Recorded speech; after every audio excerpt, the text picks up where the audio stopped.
Hello and welcome to Demons, Devils, and Shadows, Oh My, a practical guide to exorcism and protection. For those of you keeping track at the SOA, the topics or spheres of accomplishment that this lecture will focus on are spirit communication, history, physical magic, and folk magic. My intentions for this lecture and this class is to give you a multicultural lens of shadows and spirits, as well as some of the historical origins of the idea of demons, spirits, entities.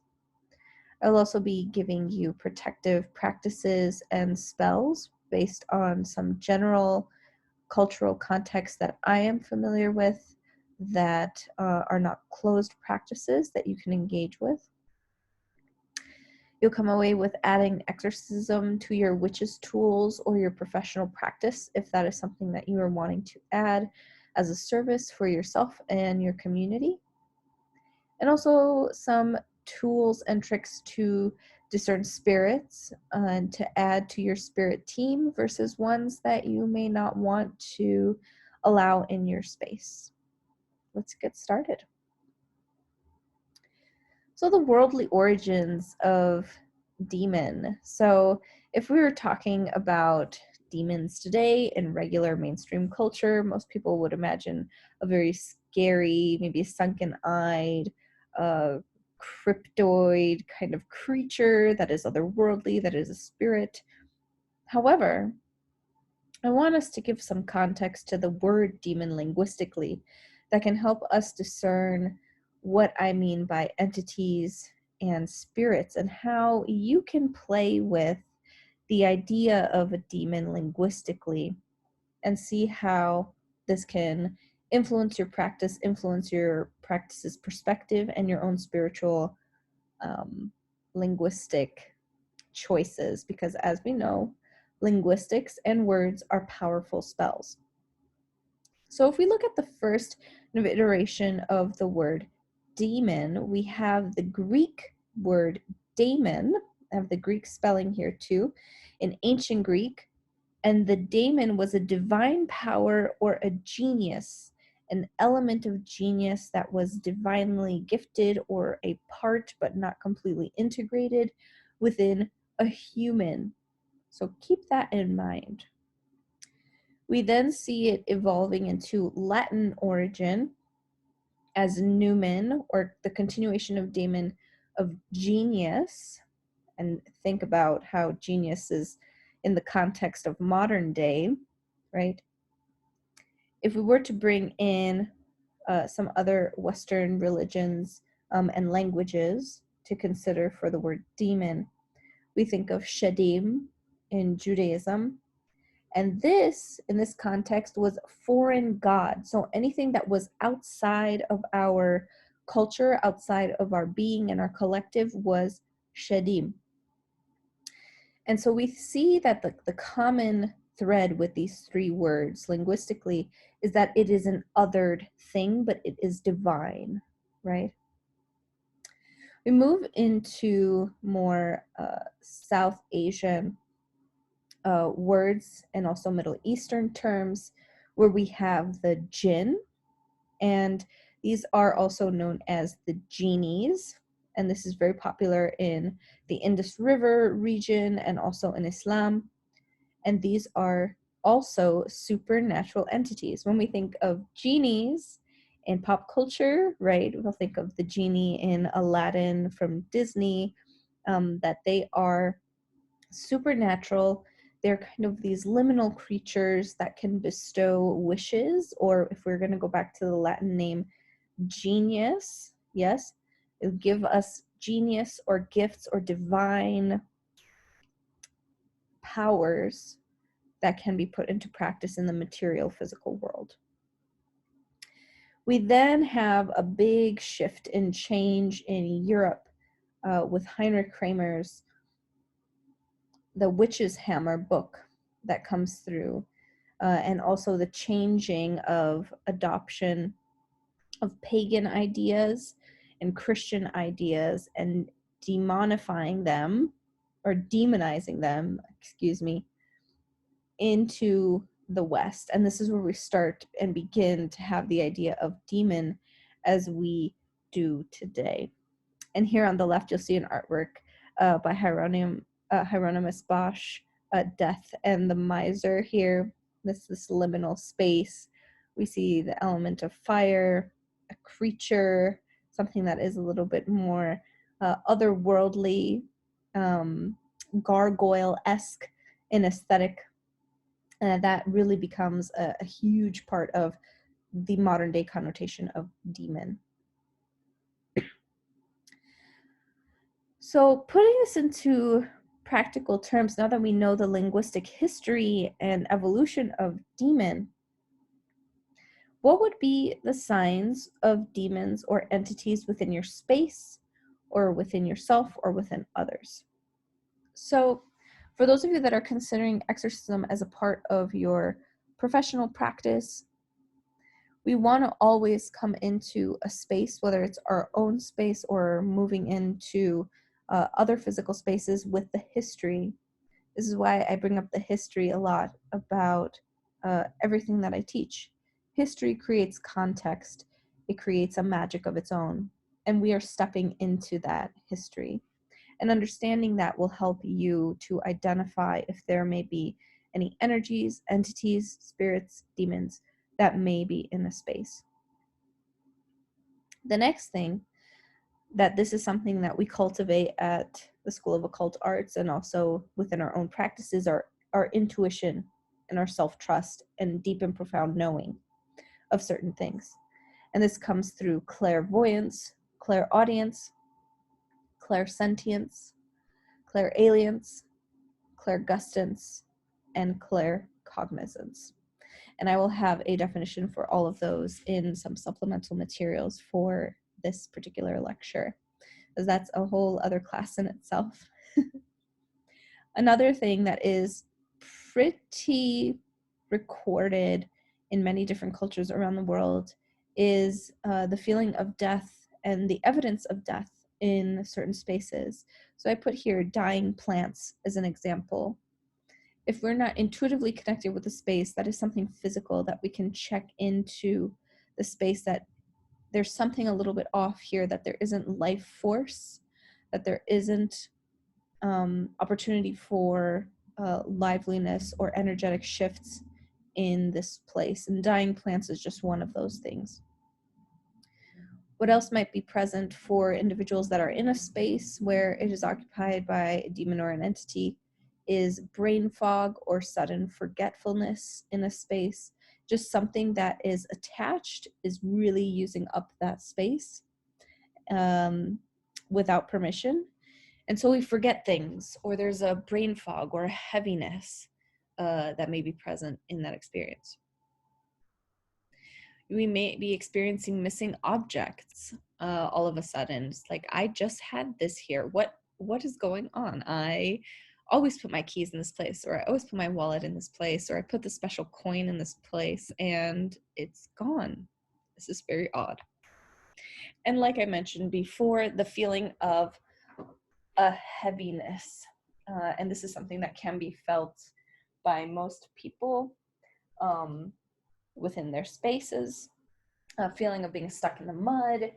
And this is something that only when they've reached this space or this room that they feel that. And this is a little distinction between feeling, like somatic feeling, and intuitive feeling and knowing. This is something that even someone that isn't tuned into their intuition can feel. And it is usually a unanimous experience, unless somebody is very much in a freeze response and not connected at all with their emotions. That's something else altogether.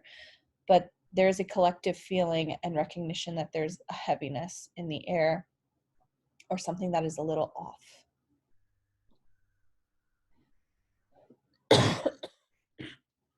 Excuse me.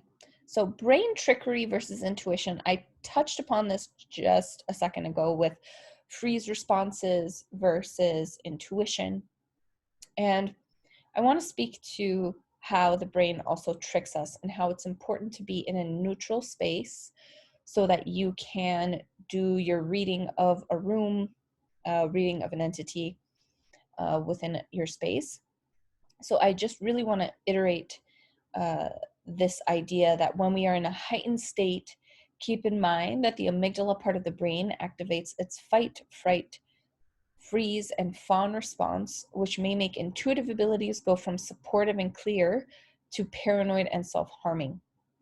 That's when our reptilian part of the brain, the earliest part of the brain that has developed, go a mile a minute versus being in a calm and grounded state where you can remain objective. And this doesn't mean that you're not going to be afraid when you're in a place maybe alone at night and you're checking out a space and you're feeling certain things. That'll definitely, it may trigger some fears naturally because we're human. However, if you are in a heightened state of mind or being, as you may be engaging in shadow work at the same time that you are doing this kind of work, I do not recommend that, because you are in a more open and vulnerable state of being. That entities love that, and you do not want to be inviting that energy into your space. So I would keep my shadow work and my therapeutic work separate than from when I'm doing my exorcism and spirit work separate in that way, because we do not want to activate the amygdala if we don't need to, and we don't want to be working in a heightened, triggered state. We always want to bring our best and most grounded self, because we are the space holder when engaging in spirit communication in our spaces. The other thing with brain trickery too, and how brain trickery can muddle our intuition, is the example that I have here. And for those of you that maybe want to go a little bit deeper into how our brain tricks us, the Troxler effect is this image that I have on the right here. And if you stare at it for 10 to 20, 30 seconds and just focus in on the little dot in the center, you'll notice that the other colors start to disappear and start turning into just one gray palette. The Troxler effect has been measured in certain ways, where if you look at yourself in the mirror, this is where mirror magic and portals may come into being, you'll notice that there may be some changes to your face when staring for a long period of time within it. And this is where we get a lot of, in many different cultures, ideas around mirror and mirror protection and covering mirrors during funerals, because spirits can jump through there. Because when we've discovered mirrors, we stared at them for a long, long time. And the Troxler effect creates this effect of disfiguration of the face. This is where we also get the idea of Bloody Mary when we were little, and somebody said, well, don't say that in the mirror 3 times because she's going to come. Of course, we have anticipation that's already there and setting the scene for that whole experiment. And we have the Troxler effect that is part of our brain's way of focusing our attention and also disfiguring things around us as we focus in our attention. But it does create some very creepy responses if you look at your face long enough. And I do not recommend doing that. And we know enough stories about Bloody Mary to not do that, especially in heightened frames of mind. So keeping that in mind, that our brain does trick us when we are in these heightened states and can muddle our intuition. We want to come from a clear and neutral space that allows intuition to be clear. This is where I want to just give a breath to clair being. And clair being really is taking a breath to check in with yourself, ground yourself into the space. We'll take a few breaths in through the nose and out through the mouth to just check in with yourself and your intuition to see what it has to say about all the information that was given so far.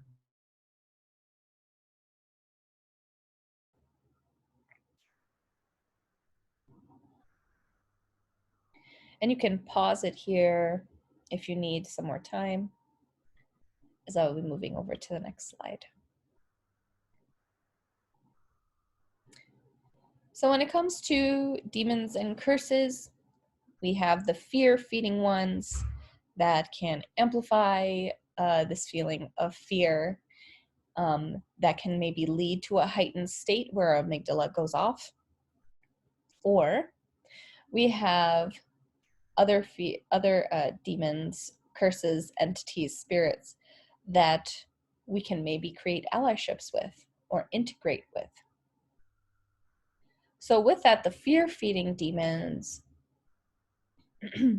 that may be present within your space or within other spaces, if you're engaging in seance work or spirit communication. We have tricksters that are kind of shapeshifty and can induce certain different emotional states, but they're also kind of mischievous, as that's where we get the trickster name. We also have shadows that during nighttime, especially, or when you're asleep, they'll always be in the corner of your eye, long and slender. Sometimes they may appear for people when they are heading to bed or during sleep paralysis, where these shadows may appear as these shadow people. And then also historical restlessness. I'm always going to go back to the history of the space or the land that you were on. What are all of the things that were there? If you are in the US, we know that there is a lot of different bloodshed, colonizing, war that has happened on that land. And the same in many parts of the world, because human history is strewn with a lot of that. So keep that in mind, and I really encourage you to explore the historical stories and energies that may have been present within your spaces. So these fear-feeding ones, I wouldn't necessarily want to create allyships with them. There is the trickster energy that I have developed an allyship and a business partnership with the Eckharts with to send them over when they are having a seance, so that they're not in my space, because they're always very entertaining. But when they are in my space, they never let me go to bed because they have a lot to say or a lot of emotions to move through. So with those, I just cast a circle of protection, and I will be talking a little bit more about this, of how I create these boundaries with these spirits within my space. For allyship and integration, the spirits or demons that may be present in your space may be larger than you, or they may be large entities. There was one entity when I was doing some tarot reading at a bar, and in the kitchen of the bar was this giant, almost like the demon from Spirited Away, that was at their largest size, was hanging out in the kitchen. And it didn't have anything to do, it wasn't really a bother. It was just noticing there, it was just sitting there. And all you have to do for allyship, really, and there are many different ways, but this is one of them that's very practical, is sanctifying an object as theirs. That you have seen them, you acknowledge them, and that you decide there's an object that you want to sanctify or gift to them, and you put it on your altar. And you say, I am here with you. I'm here in peace with you. Thank you for visiting. We're roommates right now. And usually they're not there to create any harm or chaos. They just live there. They're just taking up the space. So rituals for exercising. So for yourself, I like to gather holy water, salt, and the intention of spaciousness and safety, always, and always coming from that grounded space. And you must practice this internally and feel it now before engaging. You have to feel and cultivate the spaciousness and safety within your body first. If there's any part of you that does not feel safe, or that feels tense instead of spacious, you want to really practice cultivating this feeling. And if you have trouble, I recommend practicing it for 3 days and 3 nights. This is a three-day ritual that is calling in your spirits, guides, and ancestors to be in the liminal space with you for protection, for guidance, until you can access this emotional state with ease. And there is no shame in calling on your ancestors and guides for that support. And why 3 days and 3 nights? 3, of course, is the number of the Trinity. It is the number of community and collaboration. When it comes to your space, before engaging in anything more high magic, which you definitely can, is being very, very practical and doing a deep clean of your space, including your windows, mopping the floor, cleaning the closets. This is like the spring cleaning time. We're coming out of the winter, the darkness, the shadow, and we're slowly moving into the light. It's the perfect time to do that. In many cultures, spring is that. And we're also clearing away the old spirits with our brooms. You can place salt in the corners of your home. I like to do east, west, south, and north to just cover all of your bases. And for those of you that are feeling that there may be a negative or kind of fear-inducing entity in your space, you may want to use black salt, and you can use that through combining charcoal with sea salt in a little jar, and you can keep that in the corner or in the space where you really feel that entity being present, and letting them know that, hey, this is your space and you are calling the shots. You mean no harm, but you need to rest. So keeping that in mind. And then feeling into the emotions, again, of spaciousness, safety, and permission as you clean. So again, we're always cultivating the inside and the outside to match as much as we can. This is where we bring our mindfulness to the practice. As above, so below, in and out, right? And then the final part here is to cast a protective circle around your space by sweeping and eating sea buckthorn tea and jelly. Why I bring up sea buckthorn, and if you can't get your hands on some sea buckthorn, this is a Slavic magical practice. You can also use nettle. You can also use black peppercorns. You can also use salt here. And this doesn't mean drinking salt water. It means just putting it around your space. You can cast a circle using those herbs around you if you do not have sea buckthorn. Why sea buckthorn though? It is a berry that grows up in the mountains. There are lots of thorns in the bush. They are rich in vitamin C and antioxidants, and they were used traditionally for immune support and also for beauty. So for those of you interested in glamour magic, sea buckthorn also covers that on your checklist. And drinking tea while you were cleaning with sea buckthorn was a great way to bring in that strength of the mountain, so of earth, but also of air. Sea buckthorns are this really beautiful, bright orange berry, very tiny and very, very sour, but rich with a lot of good things in them. So we have water in there as well when we put them into a tea or into a rich jelly. So bringing all 4 of those elements as we clean our space, as we exercise our space. When it comes to others, if others are coming to you for an exorcism of themselves or of their space, you need to have in place a intake form that will ask what they have seen or felt within their space and themselves.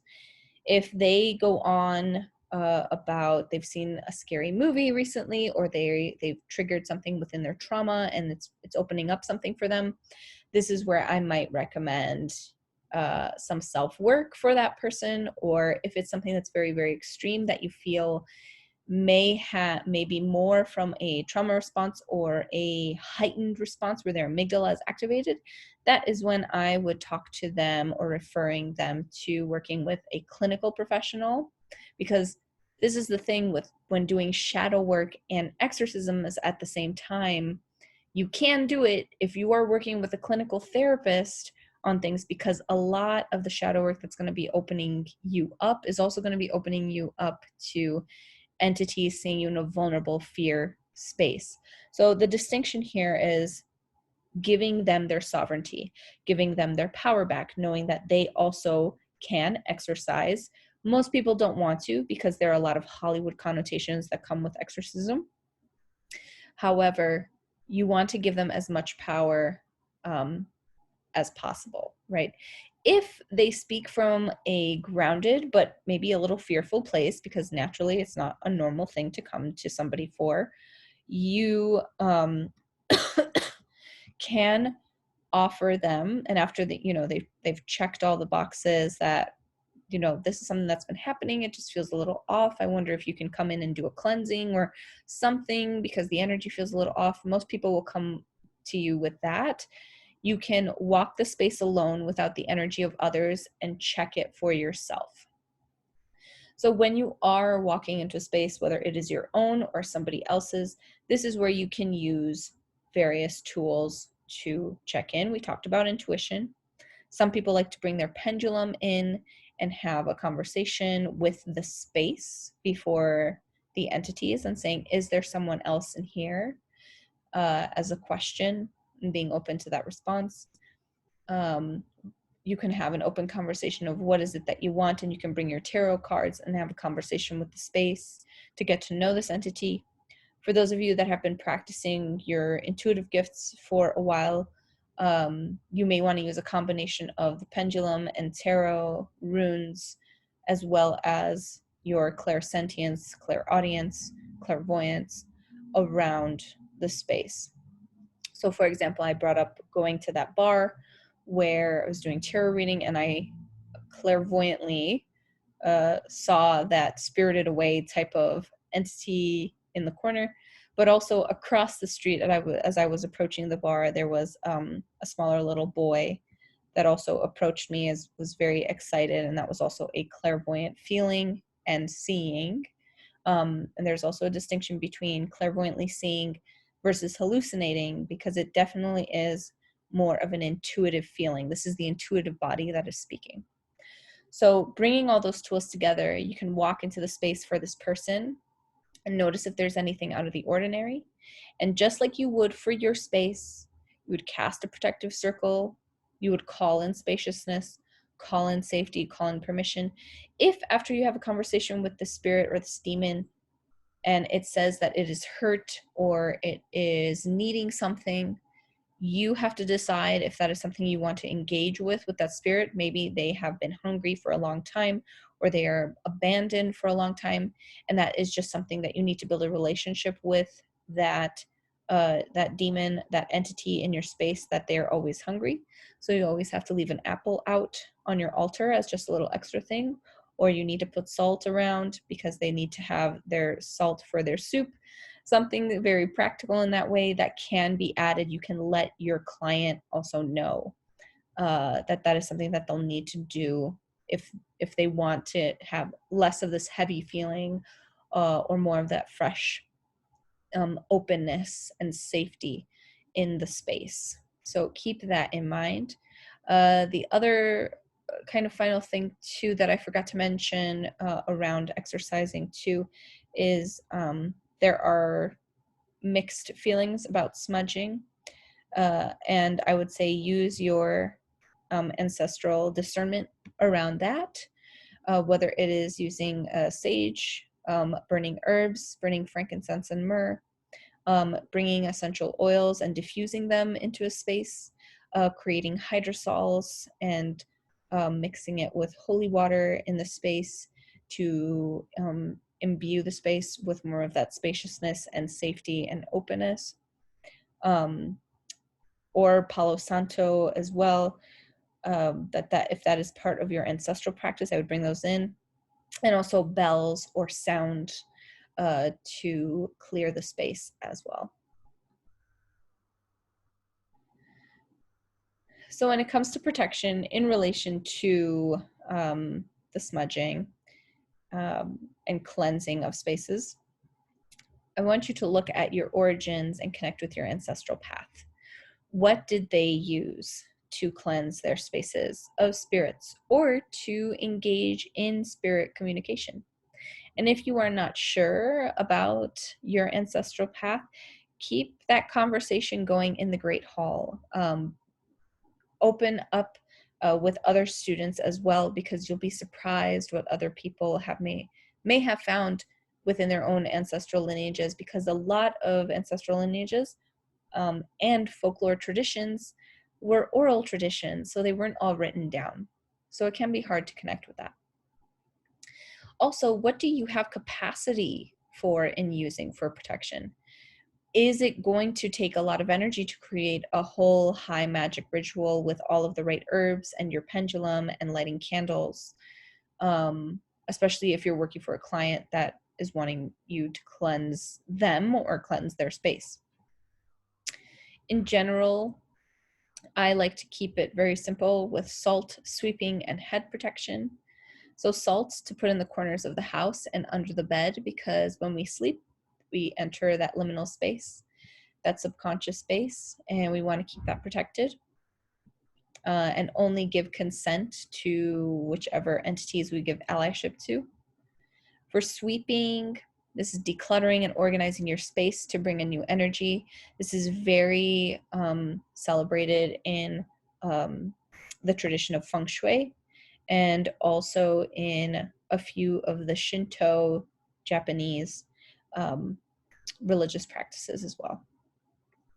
And the final thing too is head protection. As I mentioned with sleeping and keeping some salt underneath your pillow or underneath your bed, wrapping a scarf, a wrap or a scarf to protect the mind from too much energetic input is a really great practice to have in general.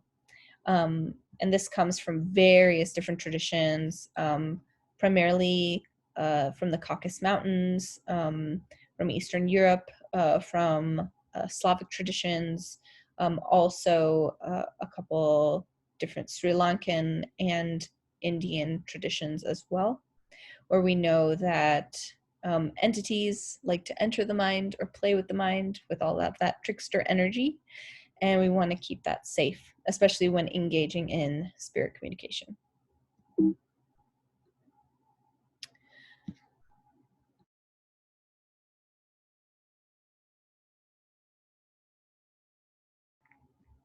So with energetics, this is again your own personal language to check in with. So when reading the energetics of the room, the energetics of a space, it takes practice. And I just want to invite a lot of compassion and grace as you connect in with your body. We are, especially in the West, very much disconnected from our bodies, that we have to use our minds and a little bit more to the left hemisphere of our brains to move through the world. So with that, keep bringing awareness to the body. And if you suspect there is something off about a space or a room or a person, to listen to it and notice when you have that feeling, where in the body it resides. Where does it originate from? To know the difference between a space that has an entity in it or not, you'll need to define and cultivate your baseline energy. So this is where we cultivate our neutrality. The neutral space, right? Because if we don't know our neutral grounded space, when our body as a barometer goes off, whether it's a heightened kind of amygdala reaction or an intuitive heightened reaction, our neutral body will follow us when we are connected intuitively. When we're in that heightened state of being, our body is also going to follow that heightened fear as well. So we can cultivate that neutral space. That's when we can start doing the exorcism work. The other thing, when connecting in with your own personal energy and your own neutral space, as I like to call in all of the elements and look in the directions of north, south, east, and west. And it may just be spinning in a circle and silently repeating those to yourself. It may be a high magic ritual where you look and you point to those particular parts of the compass, and you have a candle for each one. So you decide on what it is you need to define this baseline level of groundedness and neutral space for you.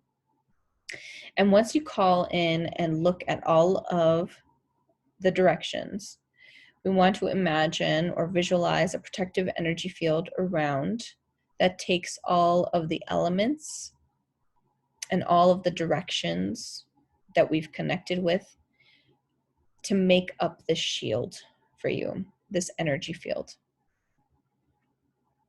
And once you do that, notice how you feel in that neutral space. This is your grounded, neutral ritual. And cultivating this is what's going to help you in deciphering your barometer of when an entity is present, or when a demon may be present, a ghost, a spirit that may or may not be harmful. Noticing how you feel in the neutral space, putting that down in your book of shadows, your grimoire, is going to be very, very helpful. And then when you are engaging in the spirit communication, notice how you feel in the entity space. This is, again, a lot of that body and mind and intuition coming together to communicate together.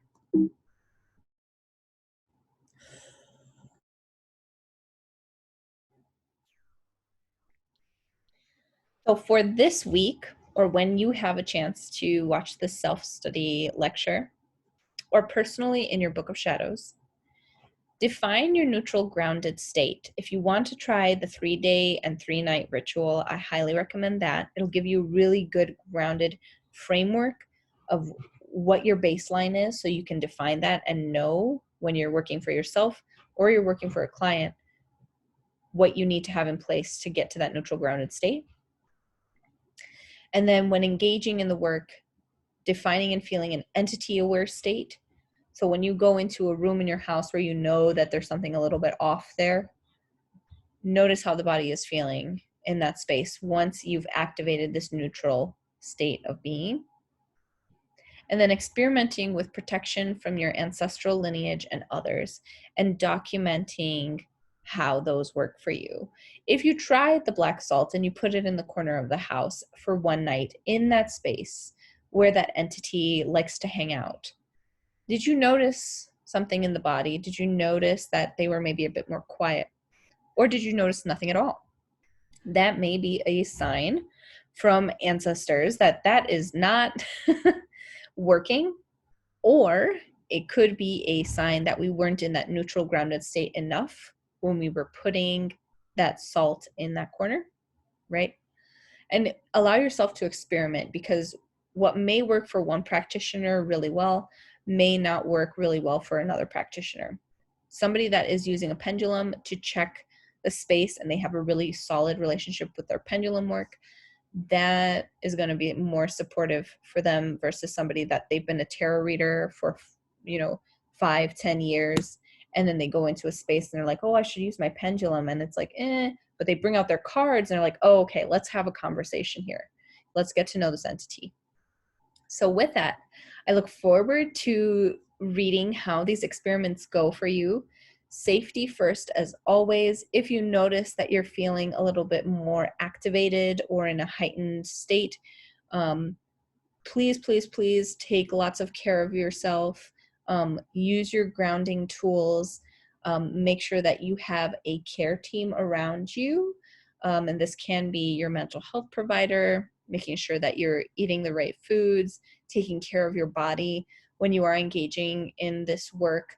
And if you are engaging in shadow work right now, especially in a therapeutic setting, make sure that you don't necessarily do them at the same time unless you've really, really, really built up a capacity to hold a lot of that heavy space.